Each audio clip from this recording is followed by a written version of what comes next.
1530 through 1534, Henry's Defiance, the Victory of Anne, Part 1. The deadlock with regard to the validity of the marriage could not continue indefinitely, for the legitimacy of the Princess Mary having been called into question, the matter now vitally touched the succession to the English crown. Catherine was immovable. She would neither retire to a convent nor accept a decision from an English tribunal, and, through her proctor in Rome, she passionately pressed for a decision there in her favor. Norfolk, at the end of his not very extensive mental resources, could only wish that both Catherine and Anne were dead, and the king married to someone else. The Pope was ready to do anything that did not offend the emperor and bring about peace, and when, under pressure from Henry and Norfolk, the English prelates and peers, including Wolsey and Warham, signed a petition to the Pope saying that Henry's marriage should be dissolved, or they must seek a remedy for themselves in the English Parliament, Clement was almost inclined to give way, for schism in England he dreaded before all things. But Charles's troops were in Rome, and his agents forever bullying the wretched Pope, and the latter was obliged to reply finally to the English peers with a rebuke. There were those both in England and abroad who urged Henry to marry Anne at once, and depend upon the recognition of the fait accompli by means of negotiation afterwards. But this did not satisfy either the king or the favorite. Every interview between the king and the nuncio grew more bitter than the previous one. No English cause, swore Henry, should be tried outside his realm where he was master, and if the Pope insisted on giving judgment for the Queen, as he had promised the Emperor to do, the English Parliament should deal with the matter in spite of Rome. The first ecclesiastical thunderclap came in October 1530, when Henry published a proclamation reminding the lieges of the old law of England that forbade the Pope from exercising direct jurisdiction in the realm by bull or brief.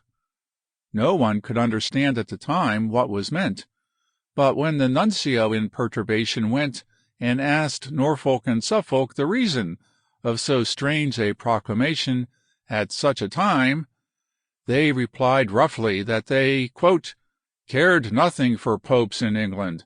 The king was emperor and pope too in his own realm. End quote.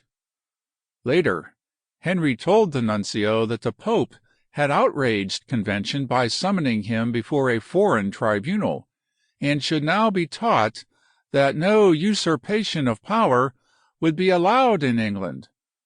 The Parliament was called, said Henry, to restrain the encroachment of the clergy generally, and unless the Pope met his wishes promptly, a blow would be struck at all clerical pretensions. The reply of the Pope was another brief, forbidding Henry's second marriage, and threatening parliaments and bishops in England if they dared to meddle in the matter.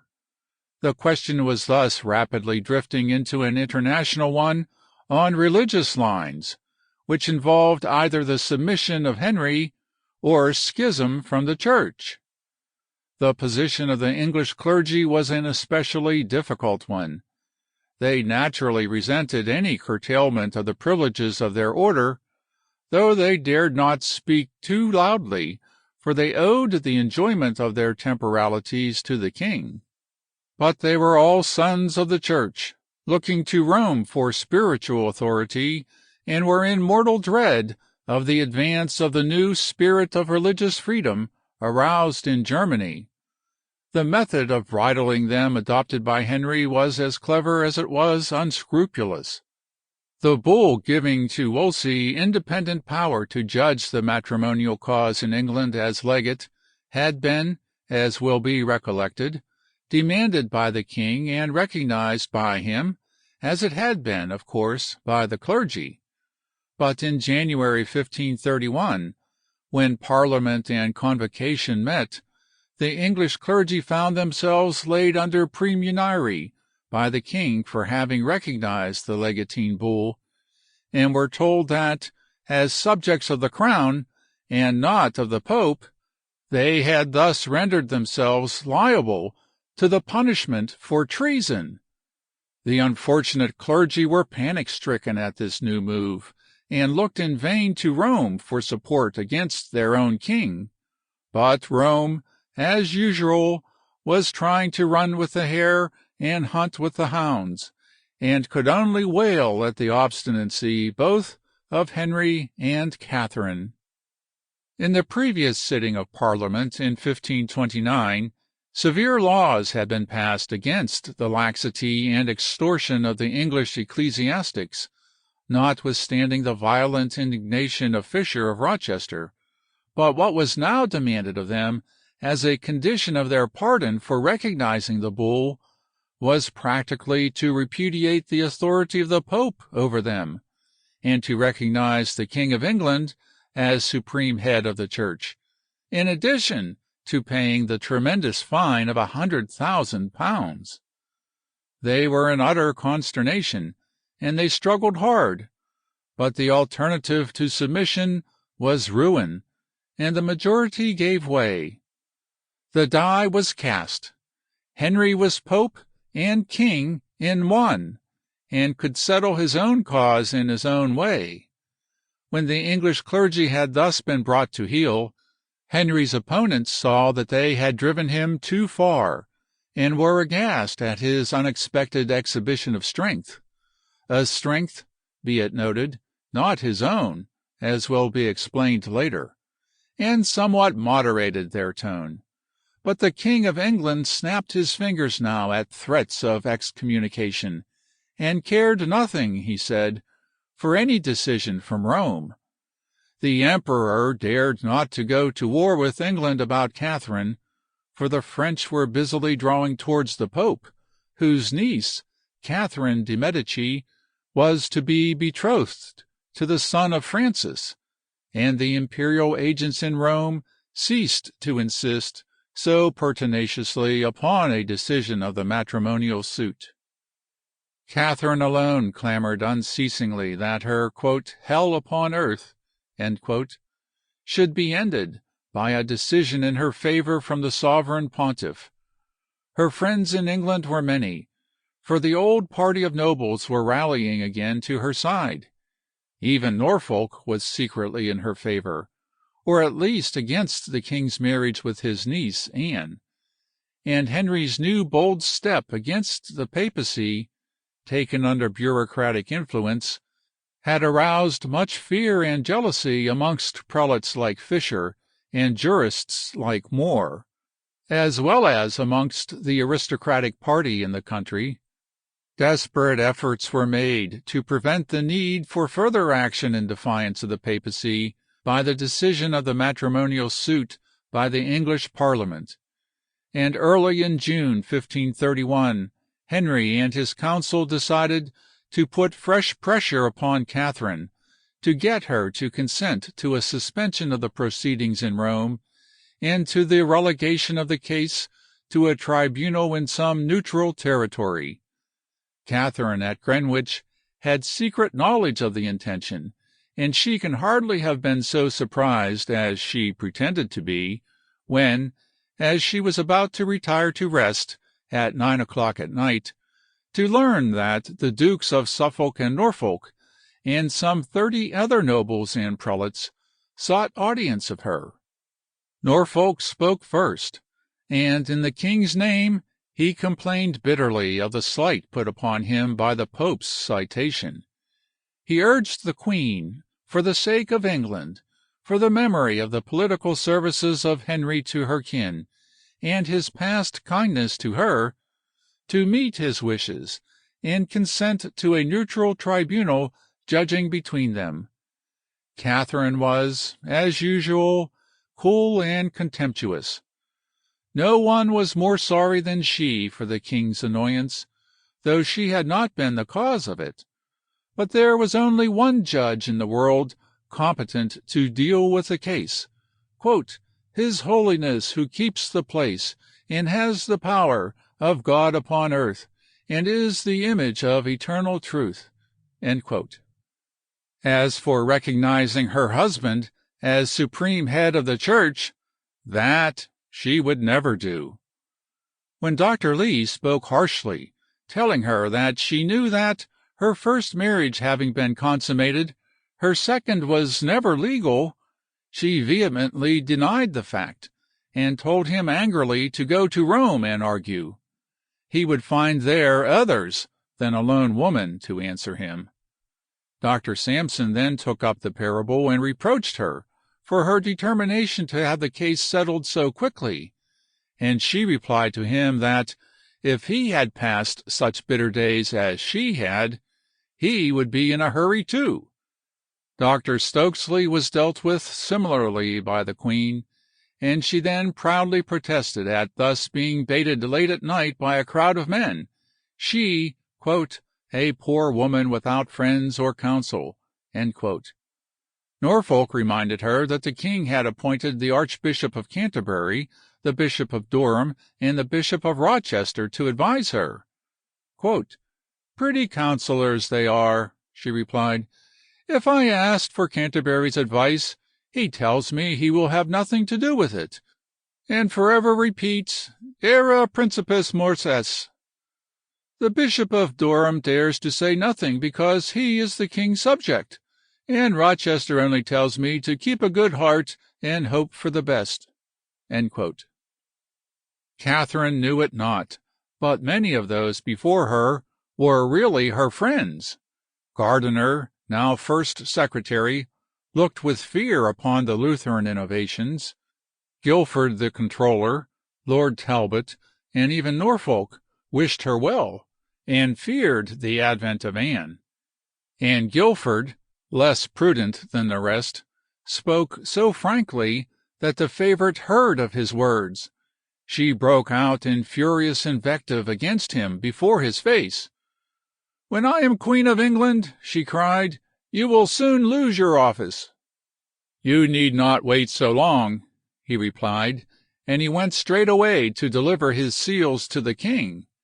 Henry told him he ought not to mind an angry woman's talk, and was loath to accept his resignation. But the controller insisted, and another rankling enemy was raised up to Anne.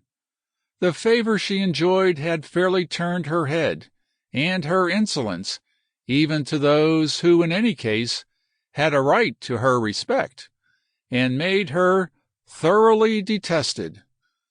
The Duke of Suffolk, enemy of the papacy as he was, and the king's brother-in-law, was as anxious now as Talbot, Guilford, and Fitzwilliam to avert the marriage with Anne, who was setting all the court by the ears. Catherine's attitude made matters worse. She still lived under the same roof as the king, though he rarely saw her except on public occasions, and her haughty replies to all his emissaries, and her constant threats of what the emperor might do, irritated Henry beyond endurance under the taunts of Anne. The latter was bitterly jealous also of the young Princess Mary, of whom Henry was fond, and by many spiteful, petty acts of persecution, the girl's life was made unhappy. Once, when Henry praised his daughter in Anne's presence, the latter broke out into violent abuse of her, and on another occasion, when Catherine begged to be allowed to visit the princess, Henry told her roughly that she should go away as soon as she liked, and stop away. But Catherine stood her ground. She would not leave her husband, she said, even for her daughter, until she was forced to do so. Henry's patience was nearly tired out between Anne's constant importunities and Catherine's dignified immobility, and leaving his wife and daughter at Windsor, he went off on a hunting progress with Anne, in the hope that he might soon be relieved of the presence of Catherine altogether. Public feeling was indignantly in favor of the Queen, and it was no uncommon thing for people to waylay the king, whilst he was hunting, with entreaties that he would live with his wife again, and wherever Anne went, the women loudly cried, "Shame upon her!" In his distraction, Henry was at a loss what to do. He always wanted to appear in the right, and he dared not imprison or openly ill-treat Catherine, for his own people favored her, and all Europe would have joined in condemning him. Yet it was clear that even Windsor Castle was not, in future, big enough for both queen and favorite at the same time, and positive orders at length were sent to Catherine in the autumn of 1531 to take up her residence at Moor, in Hertfordshire, in a house formerly belonging to Wolsey. She obeyed with a heavy heart, for it meant parting, and forever, with her daughter, who was sent to live at Richmond, and was strictly forbidden to communicate with her mother. Catherine said she would have preferred to have been sent to the Tower, to being consigned to a place so unfit for her as Moor, with its foul ways and ruinous surroundings, but nothing broke her spirit or humbled her pride. Her household was still regal in its extent, for we are told by an Italian visitor to her that, quote, 30 maids of honor stood around her table when she dined, and there were 50 who performed its service, her household consisting of about 200 persons in all. End quote. But her state was a mockery now, for Lady Anne, she knew, was with her husband, loudly boasting that within 3 or 4 months she would be a queen, and already playing the part insolently. The privy purse expenses of the period show how openly Anne was acknowledged as being Henry's actual consort. Not only did she accompany the king everywhere on his excursions and progresses, and partake of the receptions offered to him by local authorities and nobles, but large sums of money were paid out of the king's treasury for the gorgeous garb in which she loved to appear. Purple velvet at half a guinea a yard, costly furs and linen, bows and arrows, liveries for her servants, and all sorts of fine gear were bought for Anne. The Lord Mayor of London in June 1530 sent her a present of cherries, and the bearer got a reward of 6s. 8d. Soon after, Anne's greyhounds killed a cow, and the privy purse had to pay the damage, 10s.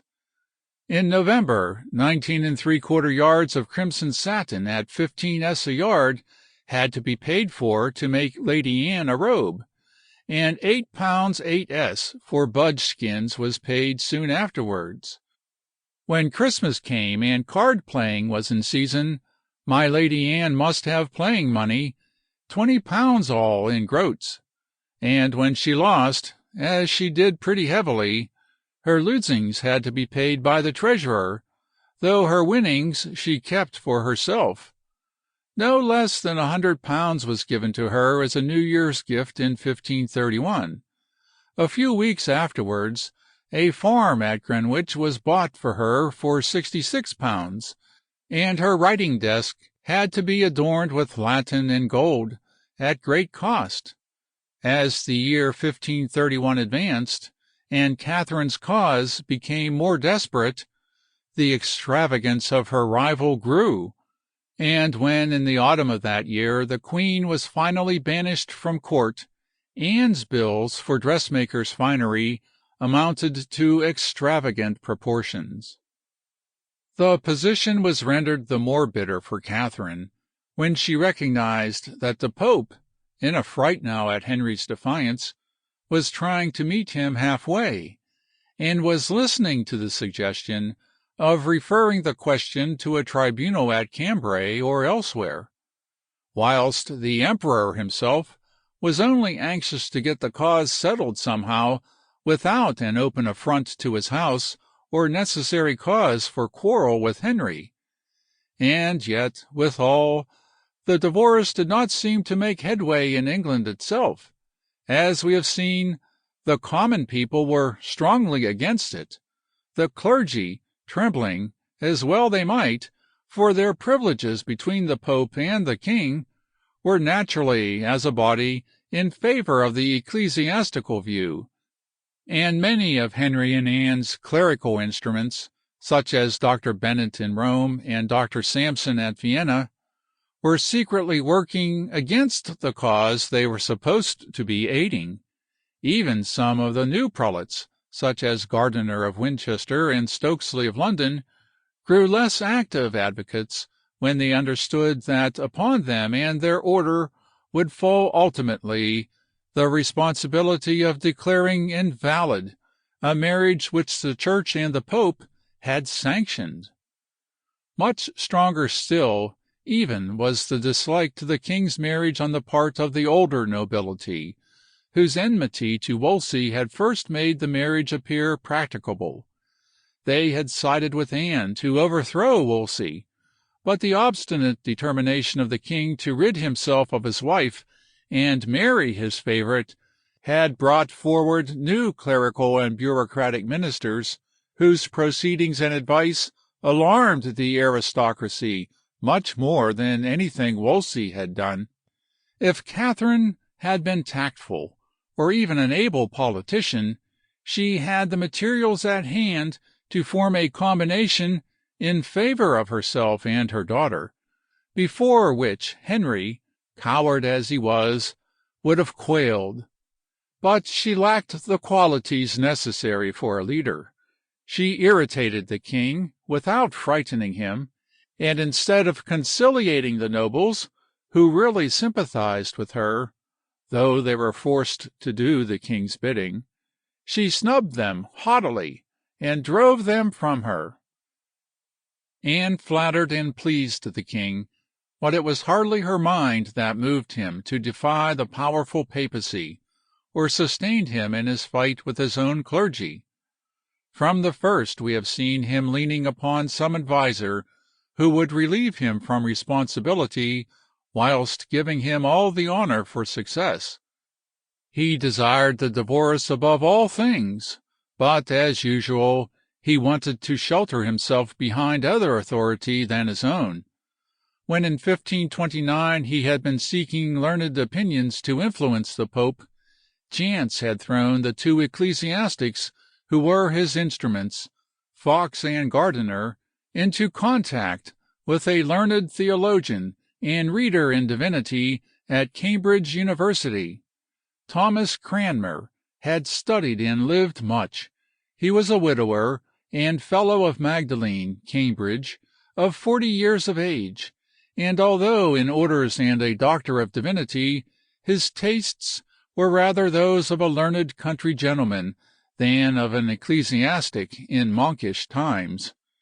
In conversation with Fox and Gardiner, this high authority on theology expressed the opinion that, instead of enduring the delays of the ecclesiastical courts, the question of the legality of the king's marriage should be decided by divines, from the words of the Scriptures themselves.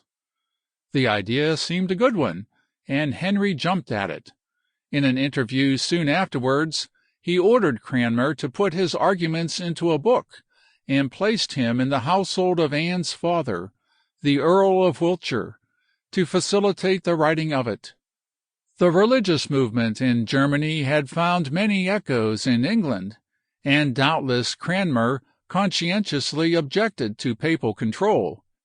Certain it is that, fortified as he was by the encouragement of Anne and her father, his book was a persuasive one, and greatly pleased the king, who sent it to the Pope and others. Nor did Cranmer's activity stay there. He entered into disputation everywhere, with the object of gaining the theological recruits for the king's side, and wrote a powerful refutation of Reginald Pole's book in favor of Catherine. The king thought so highly of Cranmer's controversial ability that he sent him with Lee, Stokesley, and other theologians to Rome, Paris, and elsewhere on the continent to forward the divorce, and from Rome he was commissioned as English ambassador with the emperor. Whilst Cranmer was thus fighting the king's battle abroad, another instrument came to Henry's hand for use in England. On the disgrace of Wolsey, his secretary, Thomas Cromwell, was recommended to Henry by friends. The king disliked him, and at first refused to see him, but consented to do so when it was hinted that Cromwell was the sort of man who would serve him well in what he had at heart. The hint was a well-founded one, for Thomas Cromwell was as ambitious and unscrupulous as his master had been, strong, bold, and fortunately unhampered by ecclesiastical orders. When Henry received him in the gardens at Whitehall, Cromwell spoke as no priest, and few laymen, would have dared to do, for apart from the divorce question, there was to be no dallying with heresy if Henry could help it, and the fires of Smithfield, burning doubters, were already beginning to blaze under the influence of Sir Thomas More. "Sire," said Cromwell to the king, "the Pope refuses you a divorce. Why wait for his consent? Every Englishman is master in his own house, and why should you not be so in England? Ought a foreign prelate to share your power with you? It is true the bishops make oath to your majesty, but they make another to the Pope immediately afterwards, which absolves them from it. Sire, you are but half a king, and we are but half your subjects. Your kingdom is a two-headed monster. Will you bear such an anomaly any longer? Frederick and other German princes have cast off the yoke of Rome. Do likewise. Become once more king. Govern your kingdom in concert with your lords and commons." With much more of such talk, Cromwell flattered the king, who probably hardly knew whether to punish or reward such unheard-of boldness. But when Cromwell, prepared for the emergency, took from his pocket a copy of the prelate's oath to the Pope, Henry's indignation bore all before it, and Cromwell's fortune was made. He at once obtained a seat in Parliament, 1529, and took the lead in the anti-clerical measures which culminated in the emancipation of the English clergy from the papacy, and their submission to the king. Gardiner, ambitious and able as he was yet an ecclesiastic, and looked grimly upon such a religious policy as that into which Henry was being towed by his infatuation for Anne. But Cromwell was always ready with authorities and flattery to stiffen the king's resolve, and thenceforward, until his fall before a combination of nobles, his was the strong spirit to which Henry clung.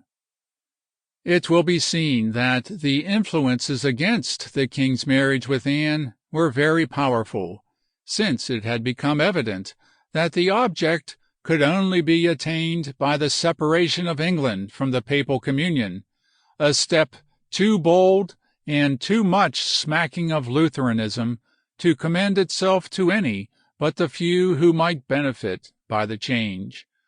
The greatest danger seemed that, by her isolation, England might enable the two great Catholic powers to combine against her, in which case Henry's ruin was certain.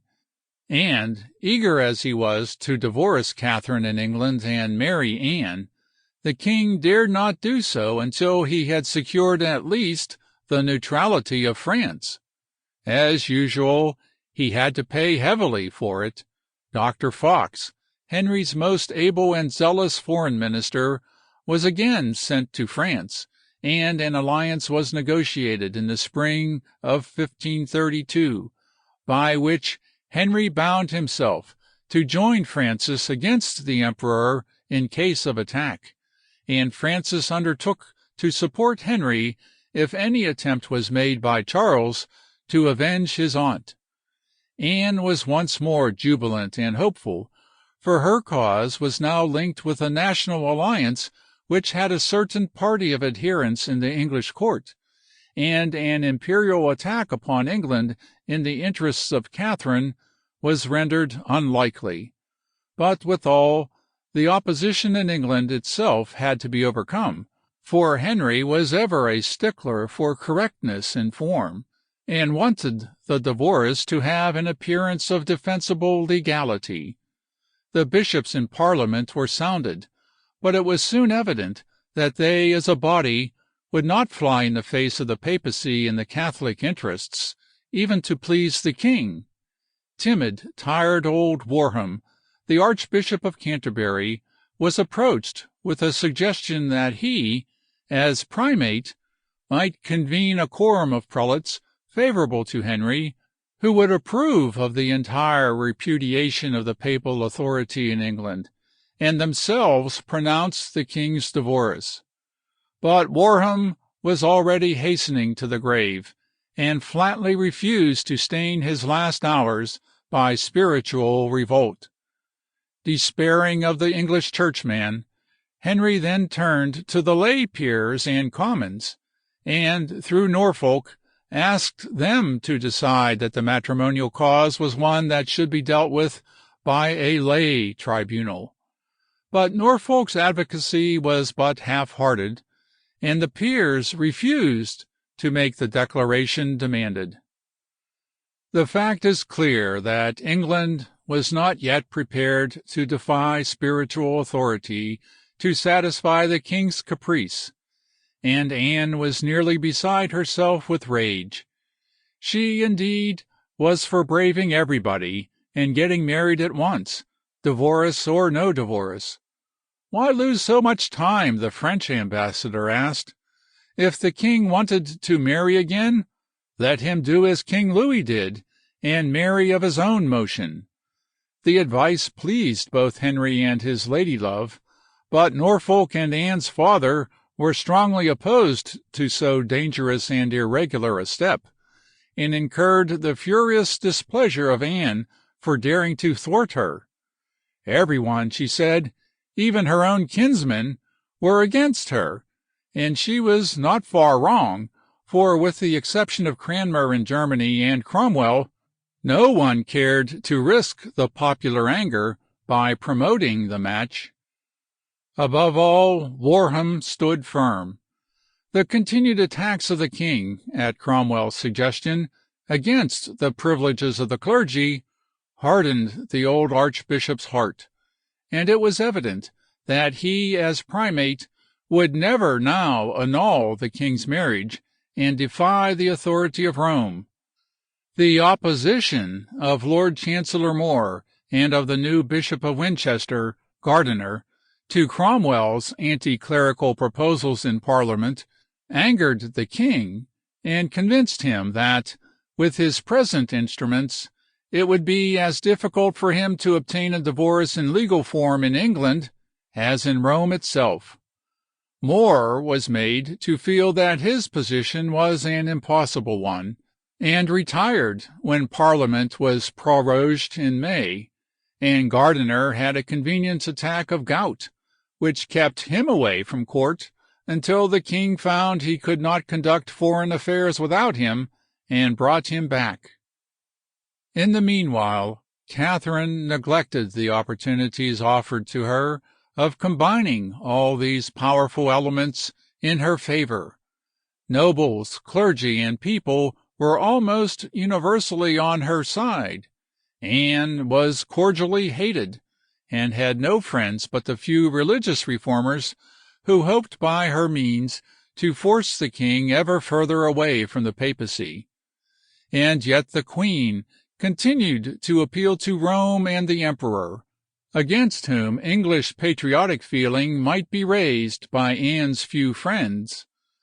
The unwisdom of thus linking Catherine's cause with threats of foreign aggression, whilst England itself was favorable to her, was seen when the nuncio presented to Henry a half-hearted exhortation to take his lawful wife back.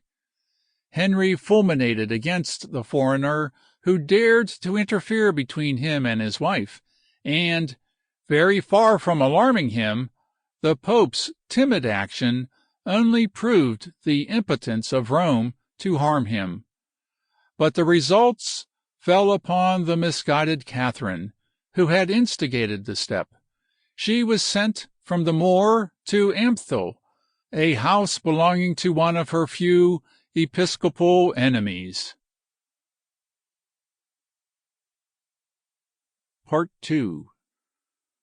All through the summer of 1532, the coming and going of French agents to England puzzled the Queen and her foreign friends. But suddenly, late in July, the truth came out. Henry and Anne had gone with a great train on a hunting tour through the Midlands in July. But only a few days after starting, they suddenly returned to London. The quidnuncs whispered that the people on the way had clamored so loudly that the Queen might be recalled to court, and had so grossly insulted Anne, that the royal party had been driven back in disgust. And though there was no doubt some ground for the assertion, the real reason for the return was that the interview between Henry and the French king, so long secretly in negotiation, had at last been settled. To enlist Francis personally on the side of the divorce, and against the clerical influence, was good policy, for the emperor could not afford to quarrel both with France and England for his aunt, and especially as the meeting arranged between Francis and the Pope at Nice for the betrothal of the Duke of Orleans with Catherine de' Medici was already in contemplation, and threatened the emperor with a combination of France, England, and perhaps the papacy, which would be powerful enough to defy him. The policy was Cromwell's, who had inherited from his master Wolsey a leaning for the French alliance. But Norfolk and the rest of Henry's advisers were heavily bribed by France, and were on this occasion not inimical. The people at large, as usual, looked askance at the French connection. They dreaded, above all things, a war with Spain and Flanders, and recollected with apprehension the fruitless and foolish waste in splendor on the last occasion of the monarchs of France and England meeting. An attempt was made to provide that the preparations should be less costly and elaborate than those for the Field of the Cloth of Gold, but Henry could not forego the splendor that he loved, and a suite of 3,000 or 4,000 people were warned to accompany the king across the Channel to Boulogne and Calais. For the interview to have its full value in the eyes of Henry and his mistress, the latter must be present at the festival, and be recognized by the French royal family as being of their own caste. Francis was not scrupulous, but this was difficult to arrange. His own second wife was the emperor's sister, and she, of course, would not consent to meet the concubine, nor would any other of the French princesses, if they could avoid it. But, although the French at first gave out that no ladies would be present, Anne began to get her fine clothes ready, and enlist her train of ladies as soon as the interview between the kings was arranged. So confident was she now of success, that she foretold to one of her friends that she would be married whilst in France. To add to her elation, in the midst of the preparations, Archbishop Warham died, and the chief ecclesiastical obstacle to the divorce in England disappeared. Some obedient churchman as primate would soon manage to enlist a sufficient number of his fellows to give to his court an appearance of authority, and the Church of England would ratify the king's release. The effects of Warham's death, 23rd August 1532, were seen immediately. There is every probability that up to that time Anne had successfully held her royal lover at arm's length, but with Cranmer, or another such as he, at Lambeth, her triumph was only a matter of the few weeks necessary to carry out the formalities, and by the end of the month of August 1532 she probably became the king's mistress. This alone would explain the extraordinary proceedings when, on the 1st September, she was created Marchioness of Pembroke in her own right. It was Sunday morning before Mass at Windsor, where the new French alliance was to be ratified, that the king and his nobles and the French ambassador met in the great presence chamber, and Anne knelt to receive the coronet and robe of her rank, the first peeress ever created in her own right in England, precedence being given to her before the other two English marchionesses, both ladies of the blood royal. Everything that could add prestige to the ceremony was done. Anne herself was dressed in regal crimson velvet and ermine. Splendid presents were made to her by the enamoured king, fit more for a sovereign's consort than his mistress. £1,000 a year and lands were settled upon her, and her rank and property were to descend to the issue male of her body. But the cloven hoof is shown by the omission from the patent of the usual legitimacy clause.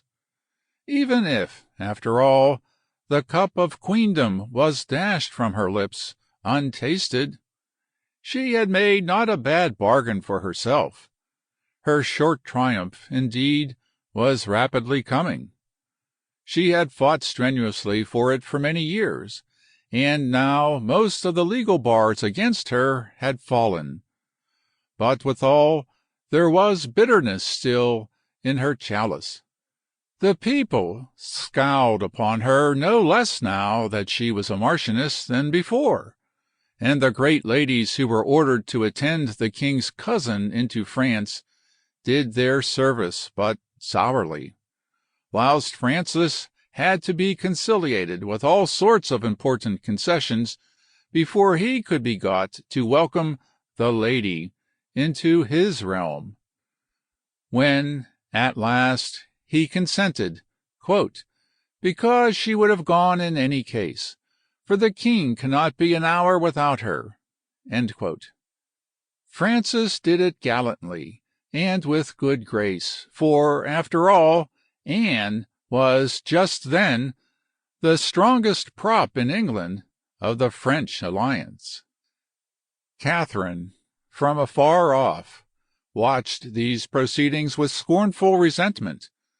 Henry had no chivalry, no generosity, and saved his repudiated wife no humiliation that he could deal her in reward for her obstinacy. He had piled rich gifts upon Anne, but her greed for costly gewgaws was insatiable, and when the preparations for her visit to France were afoot, she coveted the Queen's jewels. Henry's sister, the Duchess of Suffolk, Queen Dowager of France, had been made to surrender her valuables to the king's favorite, but when Henry sent a message to his wife, bidding her give up her jewels, the proud princess blazed out in indignant anger at the insult. "Tell the king," she said, "that I cannot send them to him, for when lately, according to the custom of this realm, I presented him with a New Year's gift, he warned me to send him no such presents for the future. Besides, it is offensive and insulting to me, and would weigh upon my conscience, if I were led to give up my jewels for such a base purpose as that of decking out a person who is a reproach to Christendom, and is bringing scandal and disgrace upon the king, through his taking her to such a meeting as this in France. But still, if the king commands me and sends specially for them himself, I will give him my jewels."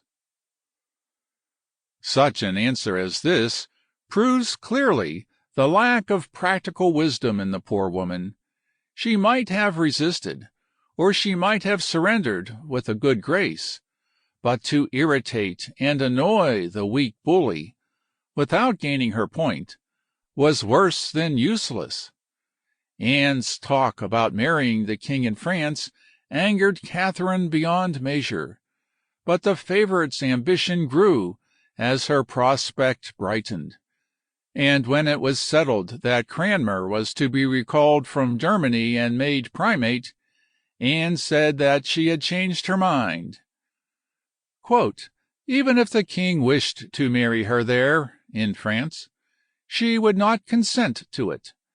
She will have it take place here in England, where other queens have usually been married and crowned." End quote. Through Kent, avoiding as they might the plague-stricken towns, the king and his lady love, with a great royal train, rode to Dover early in October 1532. At Calais, Henry's own town, Anne was received almost with regal honors. But when Henry went forth to greet Francis upon French soil near Boulogne, and to be sumptuously entertained, it was seen that, though the French armed men were threateningly numerous, there were no ladies to keep in countenance the English concubine and the proud dames who did her service. Blazing in gems, the two kings met, with much courtly ceremony and hollow professions of affection. Banqueting, speech-making, and posturing in splendid raiment occupied 5 days at Boulogne, the while the Lady Marquess ate her heart out at Calais in petulant disappointment, though she made as brave a show as she could to the Frenchmen when they came to return Henry's visit. The chronicler excels himself in the description of the lavish magnificence of the welcome of Francis at Calais, and tells us that, after a bounteous supper on the night of Sunday, 27th October, at which the two kings and their retinues sat down, quote, "the Marchioness of Pembroke, with 7 other ladies in masking apparel of strange fashion, made of cloth of gold compassed with crimson tinsel satin, covered with cloth of silver, lying loose and knit with gold laces," end quote, tripped in, and each masked lady chose a partner, Anne, of course, taking the French king. In the course of the dance, Henry plucked the masks from the ladies' faces, and debonair Francis, in courtly fashion, conversed with his fair partner. One of the worst storms in the memory of man delayed the English king's return from Calais till the 13th November. But when at length the Te Deum for his safe homecoming was sung at St. Paul's, Anne knew that the King of France had undertaken to frighten the Pope into inactivity by talk of the danger of schism in England, and that Cranmer was hurrying across Europe on his way from Italy to London to become primate of the Church of England. The plot projected was a clever one, but it was still needful to handle it very delicately.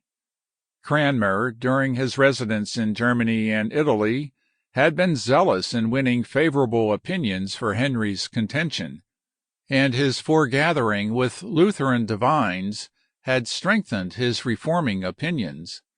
He had, indeed, proceeded to the dangerous length of going through a form of marriage secretly with a young lady belonging to a Lutheran family.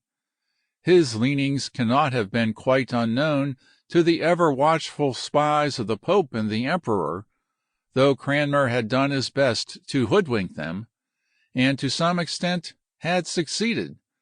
But to ask the Pope to issue the bulls confirming such a man in the primacy of England was at least a risky proceeding, and Henry had to dissemble. In January, Catherine fondly thought that her husband was softening towards her, for he released her chaplain Abel, who had been imprisoned for publicly speaking in her favor. She fancied, poor soul, that, quote, perhaps God had touched his heart, and that he was about to acknowledge his error. Chapus attributed Henry's new gentleness to his begrudging the cost of 2 queenly establishments. But seen from this distance of time, it was clearly caused by a desire to disarm the suspicion of the Pope and the Emperor, who were again to meet at Bologna, until the bulls confirming Cranmer's appointment to the archbishopric had been issued. Henry went out of his way to be amiable to the imperial ambassador Chapus, whilst he beguiled the nuncio with the pretended proposal for reconciliation by means of a decision on the divorce to be given by 2 cardinal legates, appointed by the Pope and sitting in neutral territory. In vain Chapus warned the emperor that Cranmer could not be trusted, but Henry's diplomatic signs of grace prevailed, and the Pope, dreading to drive England further into schism, confirmed Cranmer's election as Archbishop of Canterbury, March 1533. It was high time, for under a suave exterior both Henry and Anne were in a fever of impatience. At the very time that Queen Catherine thought that her husband had repented, Anne conveyed to him the news that she was with child. It was necessary for their plans that the offspring should be born in wedlock, and yet no public marriage was possible, or the eyes of the papal party would be opened before the bulls confirming Cranmer's elevation were issued. Sometime late in January 1533, therefore, a secret marriage was performed at Greenwich, probably by the reforming Franciscan friar George Brown, and Anne became Henry's second wife, whilst Catherine was still undivorced.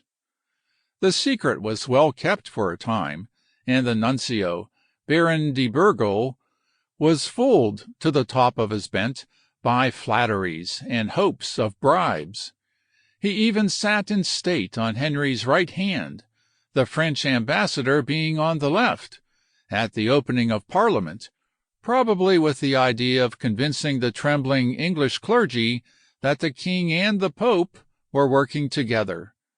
In any case, the close association of the nuncio with Henry and his ministers aroused the fears of Catherine anew, and she broke out in denunciations of the Pope's supineness in thus leaving her without aid for 3.5 years, and now entertaining, as she said, a suggestion that would cause her to be declared the king's concubine and her daughter a bastard.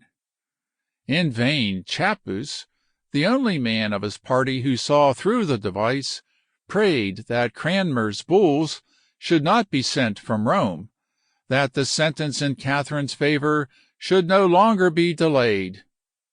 It was already too late. The pride of Anne and her father at the secret marriage could not much longer be kept under. In the middle of February, whilst dining in her own apartment, she said that, quote, she was now as sure that she should be married to the king as she was of her own death. And the Earl of Wiltshire told the aged kinsman of Henry, the Earl of Rutland, a staunch adherent of Catherine, that, quote, the king was determined not to be so considerate as he had been, but would marry the Marchioness of Pembroke at once, by the authority of Parliament. Anne's condition, indeed, could not continue to be concealed, and whispers of it reached the Queen at Ampthill. By March the rumor was rife at court that the marriage had taken place, a rumor which it is plain that Anne's friends took no pains to deny, and Cranmer positively encouraged. Cromwell, in the meanwhile, grew in power and boldness with the success of his machinations. The chancellorship, vacant by More's resignation, was filled by Cromwell's friend Audley, and every post that fell vacant or could be vacated was occupied by known opponents of the clergy. The country and Parliament were even yet not ready to go so far as Cromwell in his policy of emancipation from Rome in spiritual affairs, and only by the most illegal pressure, both in the two houses and in convocation, was the declaration condemning the validity of the king's marriage with Catherine at last obtained. Armed with these declarations and the bulls from Rome confirming Cranmer's appointment, Henry was ready in April to cast away the mask, and the Dukes of Norfolk and Suffolk were sent to tell Catherine at Ampthill, quote, that she need not trouble any more about the king, for he had taken another wife, and that in future she must abandon the title of queen and be called duchess, though she should be left in possession of her property. Chappuis was indignant, and urged the emperor to make war upon England in revenge for the insult to his house. Quote, the moment this accursed Anne gets her foot firmly in the stirrup, she will do the queen all the harm she can, and the princess also, which is what the queen fears most. She, Anne, has lately boasted that she will make the princess one of her maids, which will not give her too much to eat, or will marry her to some varlet. But the emperor had cares and dangers that his ambassador in England knew not of, and he dared not avenge his aunt by the invasion of England. A long and fruitless war of words was waged between Henry and Chappuis when the news of the secret marriage became known, the talk turning upon the eternal question of the consummation of Catherine's first marriage. Chappuis reminded the king that on several occasions he, Henry, had confessed that his wife had been attacked by Arthur. "Ah," replied Henry, "I only said that in fun. A man, when he is frolicking and dining, says a good many things that are not true. Now I think I have satisfied you. What else do you want to know?" A day or two after this, on Easter Eve, Anne went to Mass in truly royal state, loaded with diamonds and other precious stones, and dressed in a gorgeous suit of tissue.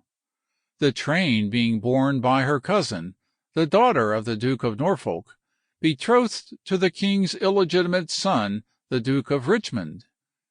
She was followed by a greater suite and treated with more ceremony than had formerly attended Catherine, and, to the astonishment of the people, was prayed for thenceforward in the church services at court as queen.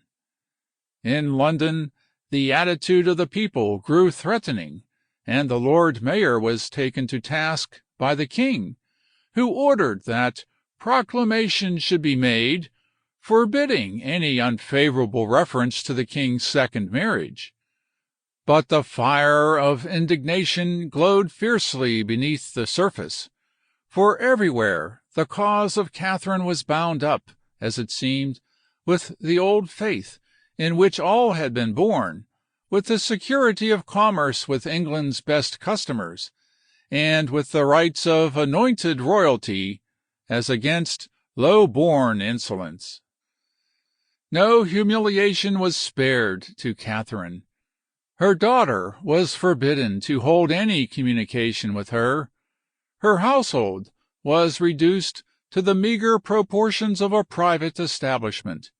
Her scutcheon was taken down from Westminster Hall, and her cognizance from her barge, and, as a crowning indignity, she was summoned to appear before the primate's court at Dunstable, a summons which, at the prompting of Chappuis, she entirely disregarded. Up to this time she had stood firm in her determination to maintain an attitude of loyalty to the king and to her adopted country, but as she grew more bitter at her rival's triumph, and the flowing tide of religious change rose at her feet, she listened to plans for bringing a remedy for her ills by a subversion of Henry's regime. But she was a poor conspirator, and considerations of safety for her daughter, and her want of tact in uniting the English elements in her favor, always paralyzed her. In the meanwhile, the preparations for the public recognition and coronation of Anne went on. The new queen tried her best to captivate the Londoners, but without success, and only with difficulty could the contributions be obtained for the coming festivities when the new queen passed through the city. On the 10th May, Catherine was declared contumacious by the primate's court, and on the 23rd May, Cranmer pronounced the king's first marriage to have been void from the first. This was followed by a pronouncement to the effect that the second marriage, that with Anne, was legal, and nothing now stood in the way of the final fruition of so much labor and intrigue, pregnant with such tremendous results to England. On the 29th May, 1533, the first scene of the pageant was enacted, with the state progress by water from Greenwich to the Tower. No effort had been spared by Henry to make the occasion a brilliant one. We are told that the whole river, from the point of departure to that of arrival, was covered with beautifully bedizened boats. Guns roared forth their salutations at Greenwich, and from the crowd of ships that lay in the stream, flags and feux de joie could be bought. Courtiers, guilds, and nobles' barges could be commanded, but the hearty cheers of the lieges could not be got for all of King Harry's power, as the new queen, in the old queen's barge, was borne to the frowning fortress, which so soon was to be her own place of martyrdom. On Sunday, 31st May, 1533, the procession through the crowded city sallied from the Tower betimes in the morning. Englishmen and foreigners, except Spaniards only, had been forced to pay heavily for the splendor of the day, and the trade guilds and aldermen, brave in furred gowns and gold chains, stood from one device to another in the streets as the glittering show went by. The French element did its best to add gaiety to the occasion, and the merchants of France established in London rode at the head of the procession in purple velvet embroidered with Anne's device. Then came the nobles and courtiers, and all the squires and gentlemen whom the king had brought from their granges and manor-houses to do honor to their new queen. Anne herself was seated in an open litter of white satin covered by a golden canopy. She was dressed in a surcoat and mantle of white tissue trimmed with ermine, and wore a robe of crimson brocade stiff with gems. Her hair, which was very fine, hung over her shoulders, surmounted by a coif and a coronet of diamonds, whilst around her neck was hung a necklace of great pearls, and upon her breast reposed a splendid jewel of precious stones. And as she passed through the city, she kept turning her face from one side to the other to greet the people, but, strange to see as it was, that there were hardly 10 persons who greeted her with "God save your grace," as they used to do when the sainted Queen Catherine went by. Lowering brows and whispered curses of Nan Boleyn from the citizens' wives followed the new queen on her way, for to them she stood for war against the emperor in the behoof of France, for harassed trade and lean larders, and above all, for defiance of the religious principles that most of them held sacred. and they hated the long fair face with which, or with love philters, she had bewitched the king. The very pageants, ostensibly raised in her honor, contrived in several cases to embody a subtle insult. At the Gracechurch corner of Fenchurch Street, where the Hanse merchants had erected a marvelous coneying pageant, representing Mount Parnassus, with the fountain of Helicon spouting racked Rhenish wine all day, the queen's litter was stayed a space to listen to the muses playing sweet instruments, and to read the epigrams in her praise that were hung around the mount. But Anne looked aloft to where Apollo sat, and saw that the imperial eagle was blazoned in the place of honor, whilst the much derided bogus arms of the Boleyns lurked in humble guise below. And for many a day thenceforward she was claiming vengeance against the Easterlings for the slight put upon her. As each triumphal device was passed, children dressed as angels or muses were made to sing or recite conceited phrases of dithyrambic flattery to the heroine of the hour. There was no grace or virtue of which she was not the true exemplar. Through Leadenhall and Cornhill, and so to Chepe, between lines of liveried citizens, Anne's show progressed.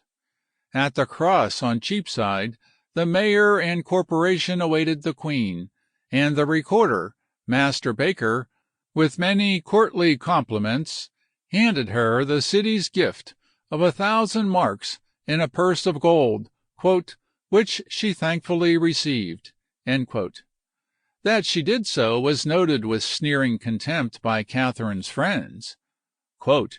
"As soon as she received the purse of money, she placed it by her side in the litter, and thus she showed that she was a person of low descent. For there stood by her at the time the captain of the king's guard, with his men and 12 lackeys. And when the sainted queen had passed by for her coronation, she handed the money to the captain of the guard, to be divided amongst the halberdiers and lackeys. Anne did not do so, but kept them for herself." St. Paul's and Ludgate, Fleet Street and Temple Bar, all offered their official adulation, whilst the staring people stood by, dumb. Westminster Hall, into which Anne's litter was borne for the feast, was richly hung with arras and newly glazed. A regal throne with a canopy was set on high for Anne, and a great sideboard of gold plate testified to the king's generosity to his new wife. But after she had changed her garments, and was welcomed with open arms by Henry at his new palace of Westminster, her disappointment broke out. "How do you like the look of the city, sweetheart?" asked the king. "Sir," she replied, "the city itself was well enow, but I saw many caps on heads, and heard but few tongues." The next day, Sunday, Anne was crowned by Cranmer, with full ceremony in Westminster Abbey, and for days thereafter banqueting, tilting, and the usual roystering went on, and the great-granddaughter of Alderman Boleyn felt that, at last, she was queen indeed. Henry, too, had had his way, and again could hope that a son born in wedlock might perpetuate the name of Tudor on the throne of England. But he was in deadly fear, for the prospect was black all around him. Public indignation in England grew apace at the religious changes and at the prospect of war.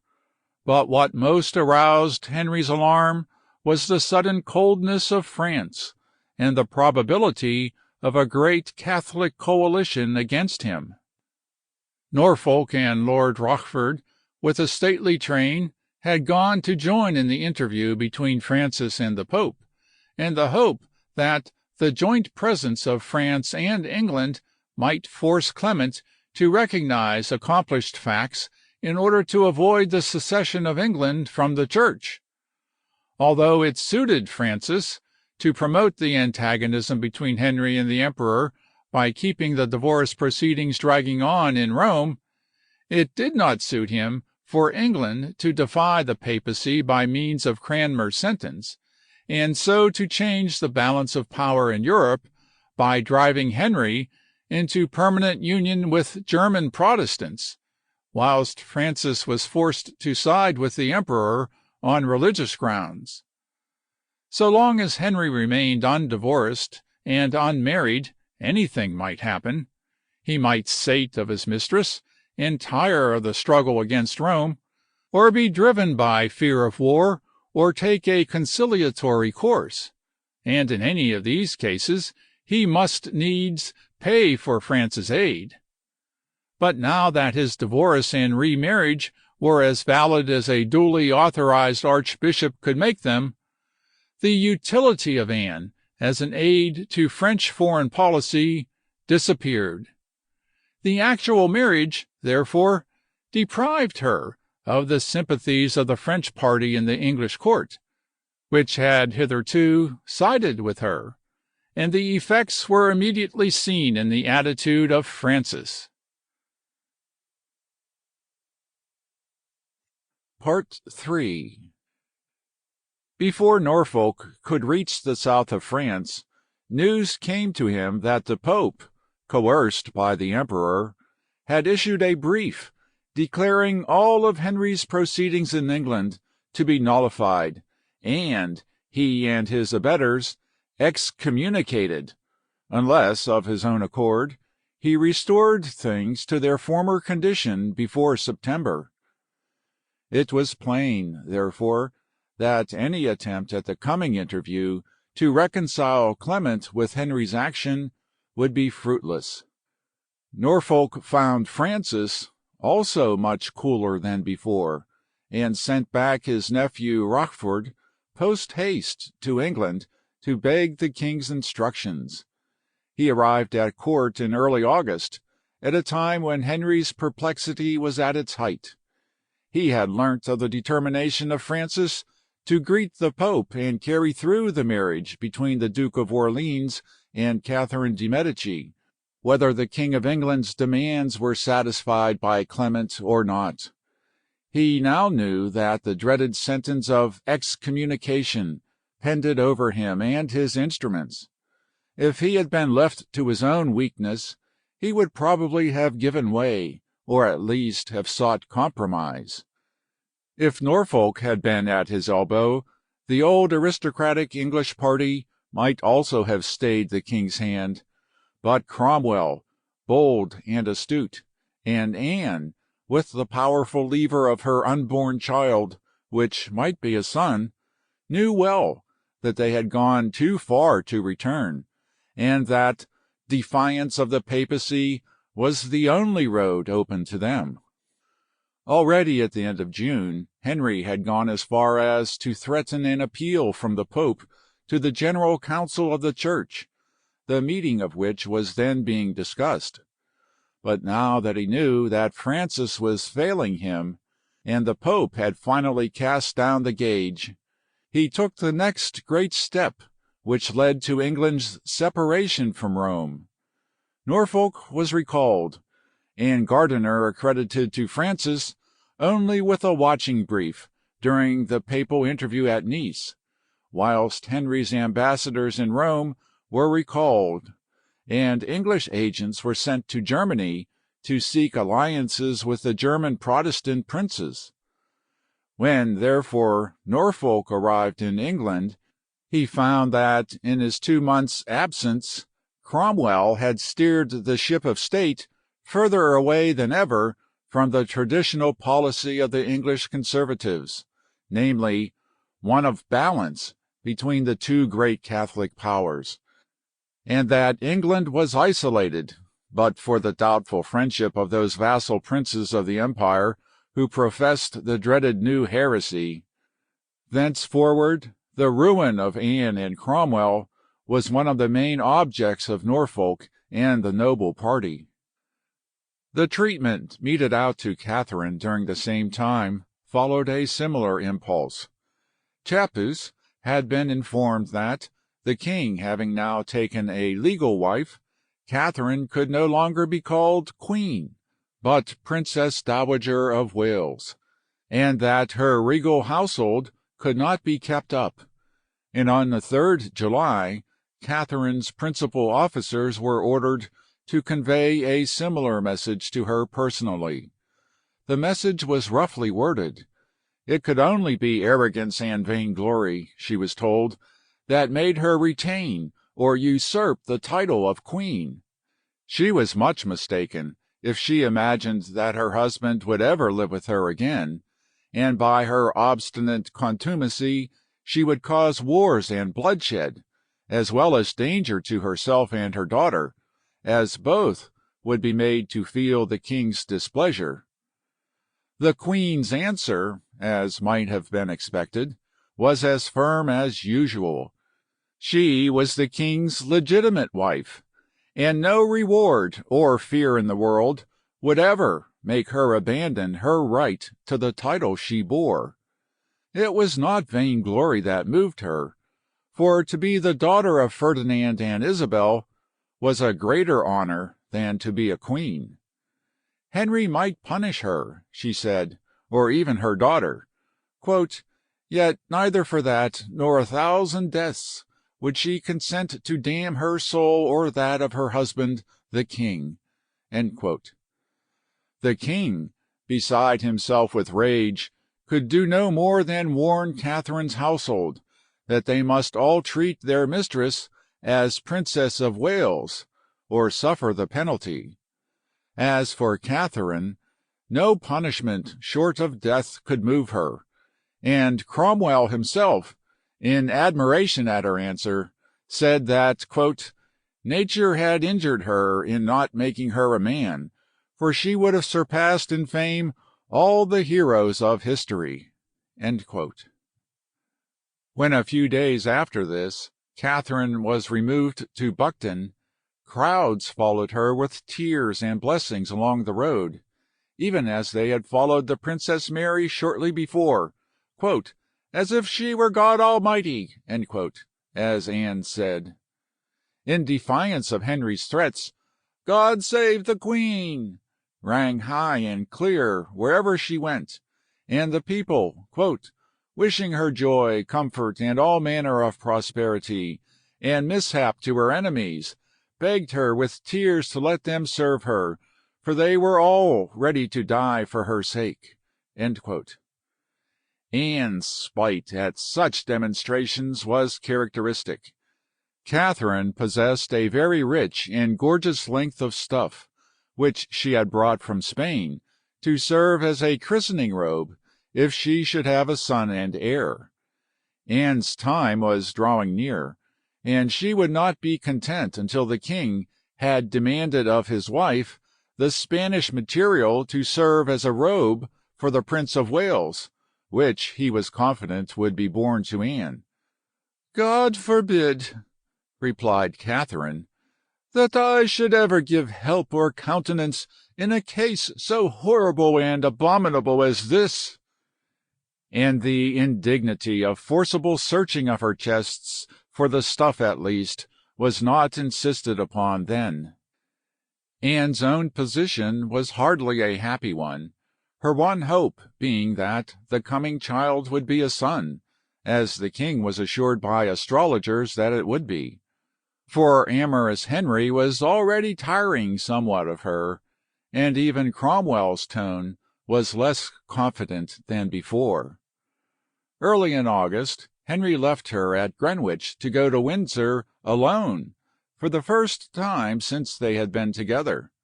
Sometime in July she had insisted upon a very sumptuous bed, which had formed part of a French royal ransom, being taken out of the treasure-room for the birth of the expected heir.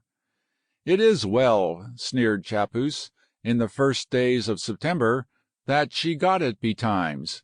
Quote, otherwise she would not have it now, for she has been for some time past very jealous of the king, and with good cause, spoke about it in words that he did not like.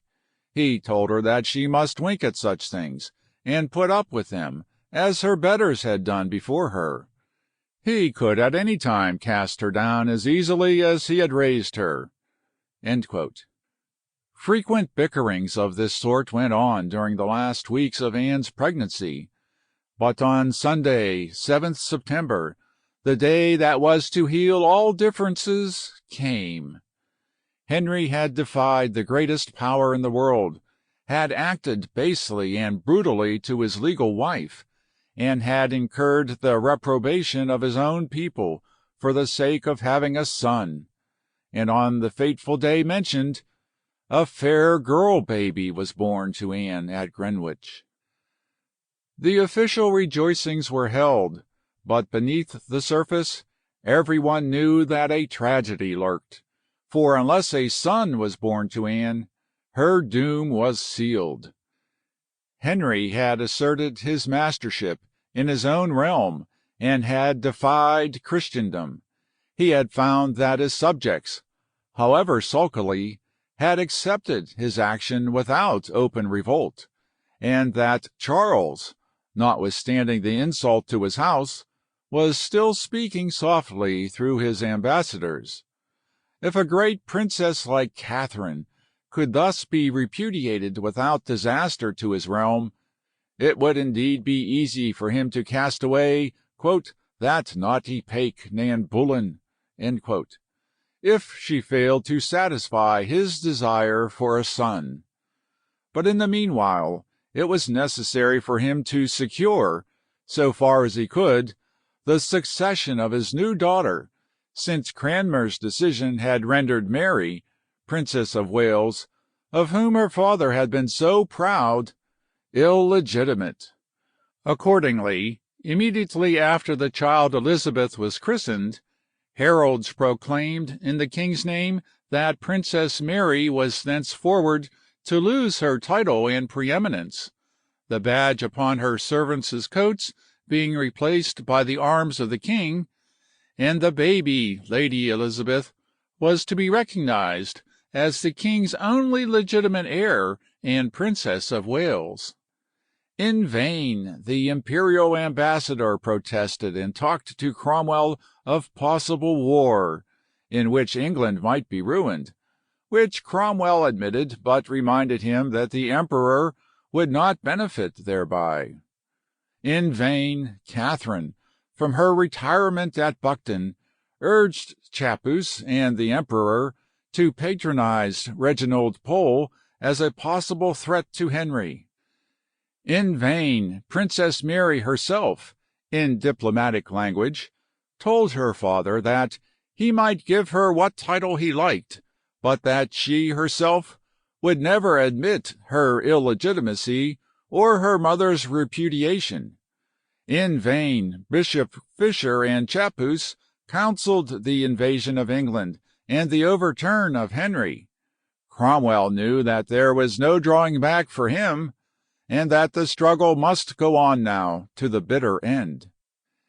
Anne, with the birth of her daughter, became more insolent and exacting than ever. Nothing would satisfy her but the open degradation of Catherine and her daughter, and Henry, in this respect, seems to have had no spark of generous or gentlemanly feeling. Irritated by what he considered the disobedience of his wife and child, and doubtless also by their constant recourse for support and advice to the emperor's ambassador against him, he dismissed Mary's household, and ordered her to go to Hatfield and serve as maid the Princess Elizabeth. Mary was ready with her written protest, which Chapuis had drafted for her, but, having made it, decided to submit, and was borne to Hatfield in scornful dudgeon, to serve "the bastard" of 3 months old. When she arrived, the Duke of Suffolk asked her if she would go and pay her respects to "the princess." "I know of no other princess but myself," replied Mary. "The daughter of Lady Pembroke has no right to such a title. But," she added, "as the king acknowledges her, I may call her sister, as I call the Duke of Richmond brother."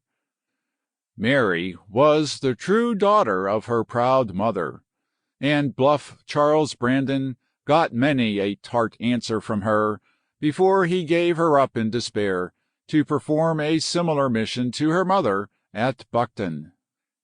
Catherine had never changed her tone. Knowing Henry's weakness, she had always pressed for the final papal decision in her favor, which she insisted would bring her husband to his knees, as it doubtless would have done if he had stood alone. For a time, the Pope and the King of France endeavored to find a via media which should save appearances, for Charles would not bind himself to carry out by force the papal deposition of Henry, which Clement wanted. But Catherine would have no compromise, nor did it suit Cromwell or Anne, though the former was apparently anxious to avoid offending the emperor. Parliament, moreover, was summoned for the 15th January 1534 to give the sanction of the nation to Henry's final defiance of Rome, and persistence in the path to which the king's desire for a son and his love for Anne had dragged England, was now the only course open to him. Suffolk and a deputation of councillors were consequently sent once more with an ultimatum to Catherine, accompanied by a large armed force to intimidate the Queen and the people who surrounded her. The deputation saw her on the 18th December, and Suffolk demanded that she should recognize Cranmer's decision and abandon her appeal to Rome, whilst her household and herself were to take the oath of allegiance to the king in the new form provided. The alternative was that she should be deprived of her servants and be removed to Fotheringay or Somersame, seated in the midst of pestilential marshes. Suffolk was rough in his manner, and made short work of the English household, nearly all of whom were dismissed and replaced by others. But he found Catherine the same hard woman as ever. Considering all the king had done for her and hers, he said, it was disgraceful that she should worry him as she had done for years, putting him to vast expense in embassies to Rome and elsewhere, and keeping him in turmoil with his neighbors. Surely she had grown tired of her obstinacy by this time, and would abandon her appeal to Rome. If she did so, the king would do anything for her. But if not, he would clip her wings and effectually punish her. As a beginning, he said, they were going to remove her to Fotheringay. Catherine had heard of such talk many times before, though less rudely worded, and she replied in the usual tone. She looked to the Pope alone, and cared nothing for the Archbishop of Canterbury. As for going to Fotheringay, that she would not do. The king might work his will, but unless she was dragged thither by main force, she would not go, or she would be guilty of suicide. So unhealthy was the place. Some of the members of the household were recalcitrant, and the two priests, Abel and Barker, were sent to the Tower. The aged Spanish Bishop of Llandaff, Jorge de Ateca, the Queen's confessor, was also warned that he must go, and de la Salle, her apothecary and a physician, both Spaniards. But at her earnest prayers they were allowed to remain, pending an appeal. The Queen's women attendants were also told they must depart, but upon Catherine saying that she would not undress or go to bed unless she had proper help, 2 of them were allowed to stay. For a whole week the struggle went on, every device and threat being employed to break down the Queen's resistance. She was as hard as adamant. All the servants who remained but the Spaniards, who spoke no English, had to swear not to treat her as queen, and she said she would treat them as gaolers. On the 6th day of Suffolk's stay at Bucton, pack animals were got ready, and preparations made for removing the establishment to Fotheringay. But they still had to reckon with Catherine. Locking herself in her chamber, she carried on a colloquy with her oppressors through a chink in the wall. "If you wish to take me," she declared, "you must break down my door." But, though the country gentlemen around had been summoned to the aid of the king's commissioners, and the latter were well armed, such was the ferment and indignation in the neighborhood, and indeed throughout the country, that violence was felt to be unwise, and Catherine was left in such peace as she might enjoy. Well might Suffolk write, as he did to Norfolk, quote, "We find here the most obstinate woman that may be, inasmuch as we think surely there is no other remedy than to convey her by force to Somersame. Concerning this we have nothing in our instructions. We pray your good lordship that we may have knowledge of the king's pleasure." End quote. All this petty persecution was, of course, laid at the door of Anne by Catherine's friends and the Catholic majority, for Cromwell was clever in avoiding his share of the responsibility. The lady, they said, would never be satisfied until both the queen and her daughter had been done to death, either by poison or otherwise, and Catherine was warned to take care to fasten securely the door of her chamber at night, and to have the room searched before she retired. In the meantime, England and France were drifting further apart. If Henry finally decided to brave the papal excommunication, Francis dared not make common cause with him. The Bishop of Paris, Du Bellay, once more came over, and endeavored to find a way out of the maze. Anne, whom he had befriended before, received him effusively, kissing him on the cheek and exerting all her witchery upon him. But it was soon found that he brought an ultimatum from his king, and when Henry began to bully him and abuse Francis for deserting him, the bishop cowed him with a threat of immediate war. The compromise finally arrived at was that if the Pope, before the following Easter, 1534, would withdraw his sentence against Henry, England would remain within the pale of the Church. Otherwise, the measure drafted for presentation to Parliament, entirely throwing off the papal supremacy, would be proceeded with. This was the parting of the ways, and the decision was left to Clement VII. Parliament opened on the 15th January, perhaps the most fateful assembly that ever met at Westminster. The country, as we have seen, was indignant at the treatment of Catherine and her daughter, but the instinct of loyalty to the king was strong, and there was no powerful centre around which revolt might crystallize.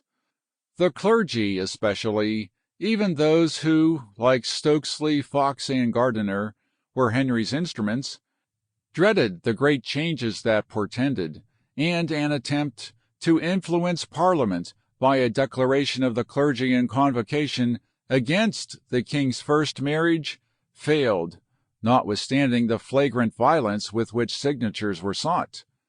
With difficulty, even though the nobles known to favor Catherine were not summoned, a bill granting a dowry to the Queen as Dowager Princess of Wales was passed, but the House of Commons, trembling for the English property in the imperial dominions, threw it out. The prospect for a time looked black for the great ecclesiastical changes that were contemplated, and the hopes of Catherine's friends rose again.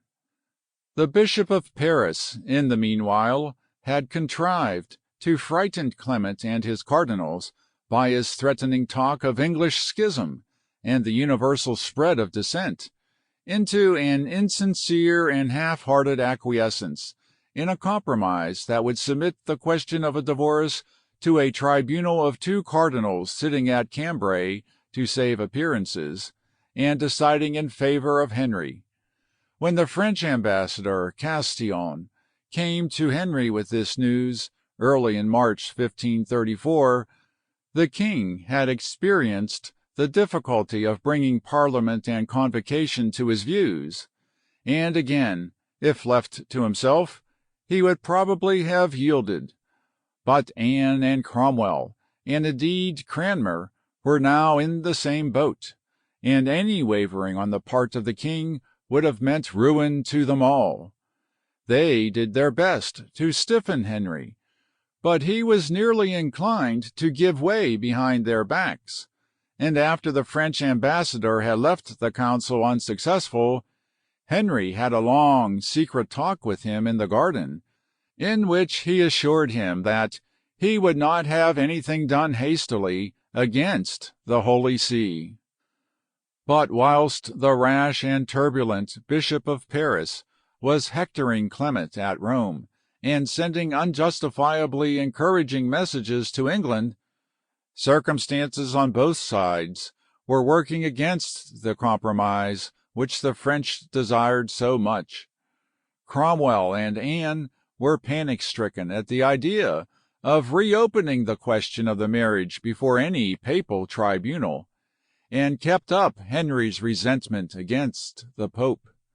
Henry's pride also was wounded by a suggestion of the French that, as a return for Clement's pliability, Alexander de' Medici, Duke of Florence, might marry the Princess Mary.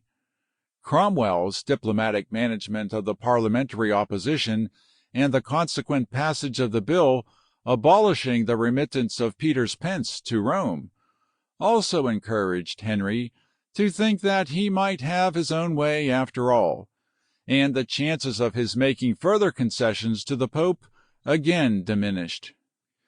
A similar process was going on in Rome.